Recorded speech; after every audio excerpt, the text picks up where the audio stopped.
Okay, since I was discussing carburetors yesterday, or this particular leaky ass carburetor here, I thought I'd do a little talk on carburetors that Holley's offered through aftermarket through Screaming Eagle, or before they had Screaming Eagle, they would offer them in their parts and accessories catalogs. They've offered in the 70s.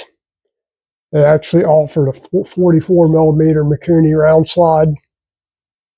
They also offered Electron carburetor, which both of those work pretty good. Some of the ones that didn't work or worked okay. They had a copy of Andrew's, I want to call it a super carb. We just called it a Screaming Eagle, which was a regular key and butterfly type of carb, but a little bit bigger body on it and bigger bell mouth out here, which had an adjustable air bleeds up on the top there, which once you figured out air bleeds on them, and they'd all be slightly different on each application, whatever bike you're putting them on. One of the worst ones was Holley, like a Holley dual throat carb that they came out with, and I want to say 2001, 2002, somewhere in that range. It might have been 2003. Had a customer call me up. Wasn't one of my customers, just some guy calling the dealership there, wanted to know if we'd work on his Holley carburetor. That was Screaming Eagle Holley. Like, yeah, I talked to him for a couple minutes. And what had happened was he'd had some other dealer put the carburetor on. They sold him the car and put it on there, and they dyno tuned it and all this and gave him the sheets. But I guess they never rode the bike. Customer brings it in. He showed me the dyno sheets, and yeah, they look good compared to the stock setup versus what he had. You know, it did make more power everywhere across the board. Everything looked good. And he's like, man, it looks good, but it drives horribly. So the drivability problem with it. Guy's going to wait for it, so I take it out and ride it. And it, taking off from the light, all that, it pulls good. Got good roll on, you roll it up and it zips right up, feels good. But the minute you let off the gas and go to get back on it, it's like coughing like crazy. So that's not only annoying, it's dangerous. And it didn't matter where you do it. You could be going around a corner at a stoplight and kind of modulate the throttle down and then go to get back on it. It'd be bucking and spitting and carrying on. Like, okay. So bring it back. And, I've never messed with one of these carburetors before. This is my first time. So I'll bring it back, and got the box that it came in with the instructions and some different jets and this and that and the other thing in there. So I'm reading the little construction sheet there and go back through it and make a couple of changes, take it out and ride it. It basically just moved the spot where it was. It moved it to a different RPM, which is about par for the course.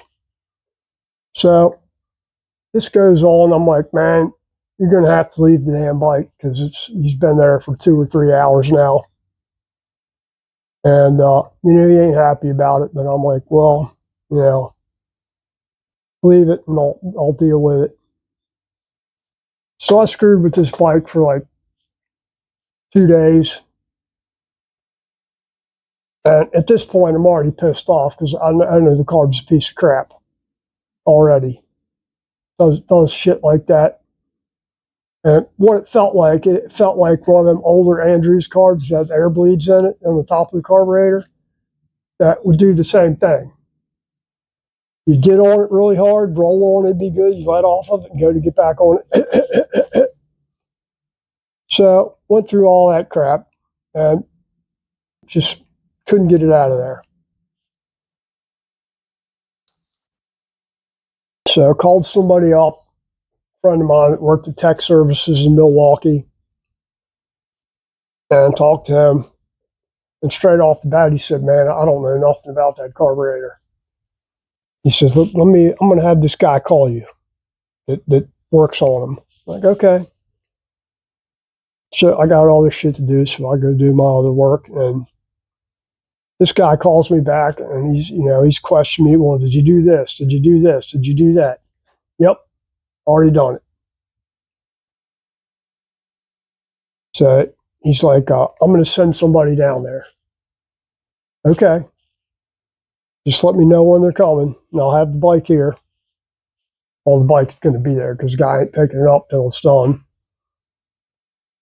So by the end of the week, took him a couple days, but guy comes down there and product engineer, product something, I don't know about that engineer stuff. They throw that term around like crazy. The guy's a sanitation engineer, or subterranean effluent engineer, or whatever. So engineer. So he ain't working on nothing. He's just watching me do stuff, and maybe if we do this, or maybe if we do that, or maybe if we do the other thing. At this point, I'm already pissed off, so I'm like, I don't know, maybe if we just give the guy his money back and put another different carburetor on there. He's like, nah, we'll figure it out. And I'm like, well, I've already had the bike for a week now, or over a week. Guy ain't happy as it is. So we go through all this shit, and everything he's telling me to change on basically moves the stumble either down or up. Doesn't get rid of it. And I finally told him, I'm like, man, why don't we Screaming Eagle didn't sell Mikuni's back then. That was like, Mikuni was like a bad word, or S&S, or any other kind of carburetor except for Screaming Eagle.